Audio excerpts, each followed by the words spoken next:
국민의힘에 남게 된 배경은 저는 국민의힘을 사랑합니다. 그래서 이 보수정당이 세계적으로 모범되는 보수정당을 만들고 싶다는 자부심이 있습니다. 저희 국민의힘이 대한민국 집권과 함께 역사를 함께 해온 정당입니다. 국민의힘이 잘한 것도 있고 잘 못한 부분도 많았습니다.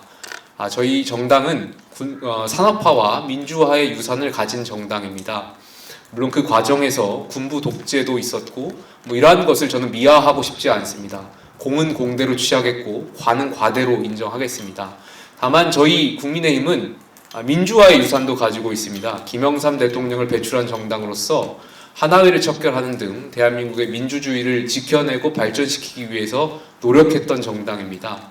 저는 이 정신을 계승해서 대한민국의 국민의힘이 세계적으로 모범적인 보수정당으로 나아가는데 일조하고 싶고, 앞으로 그러한 역할을 계속해 나가기 위해서 포천 시민과 가평 국민들의 또 상식적인 목소리를 당과 국가에 직접 전달하는 역할도 하겠습니다. 송파구는 제가 지방선거를 출마했었던 것이고요. 무소속으로 출마했었던 겁니다. 그리고 그 와중에 그 당시에 제가 2020년 국회의원 선거에서 송파을을 지원했습니다만 당 공천관리위원회에서 광명을의 전략공천을 했습니다. 광명을이 당 입장에서는 어려운 지역이고 좀 당을 위해서 그 당시 586 운동권과 한번 싸워서 좀 당을 위한 희생을 해달라는 요청이 있었고 제가 거기에 대해서 흔쾌히 수락했습니다. 저는 책임을 굉장히 중요시하는 사람입니다. 제가 지역 주민들과 광명을 당시 총선에서 낙선했지만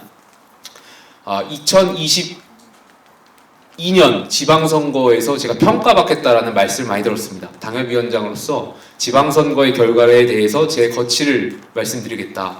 제가 그 당시 최고위원이었고 전국의 많은 후보들을 공천한 지도부로서 전국 지방선거를 이겼음에도 불구하고 광명시장과 광명광역의원, 제가 공천했던 시장과 광역의원분들이 모두 낙선했던 안타까운 선거 결과가 있었습니다.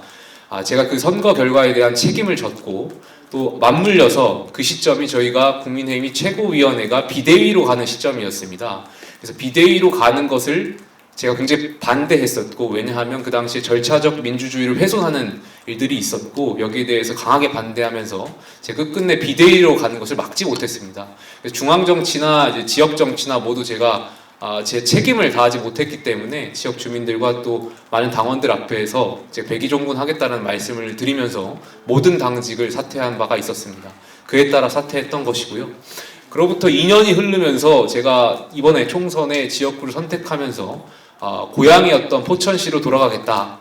그리고 포천시 가평군 국민들과 함께 해오면서 이 지역의 많은 분들의 어떤 입장이라든지 발전해야 될 부분, 포천시 가평군이 여러 가지 규제를 통해서 그동안 성장이 저해되고 있었던 부분들을 확인할 수 있었고, 제가 여기서 만약에 기회가 되고 역할을 할 기회가 주어진다면 제가 국회의원으로서 포천시 가평군 주민분들의 의견을 잘 전달하고 대변할 수 있겠다라는 자신감이 있었고, 그래서 포천시 가평군으로 오게 되었습니다. 그래서 앞으로도 제가 국회의원이 된다면 포천시 가평군의 지역 발전 잘 이끌고 또 잘 이 의견들을 중앙으로, 방송으로, 여의도로 잘 전달해서 국민과 시민분들의 어떤 편의를 도모할 수 있도록 하겠습니다.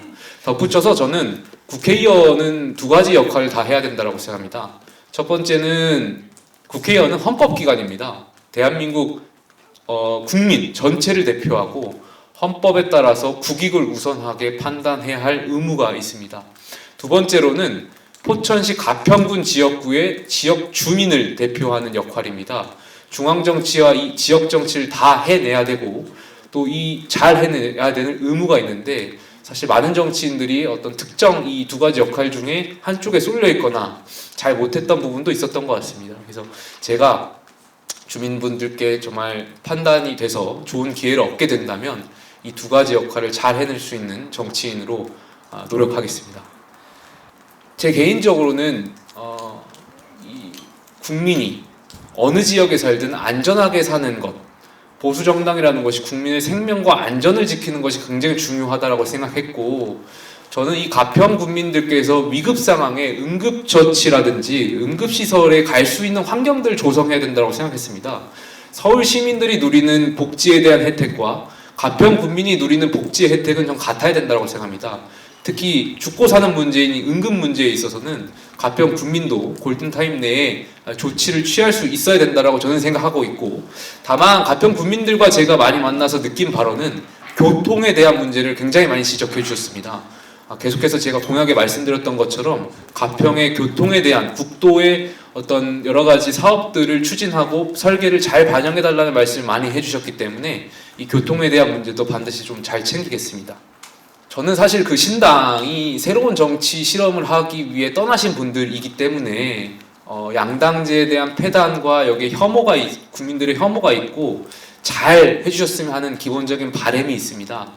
다만 신당들이 양당의 폐단을 공격하면서 자기 정체성을 세우는 것은 기존의 양당이 서로를 공격하면서 자기 부정했던 것과 크게 다르지 않다고 생각합니다.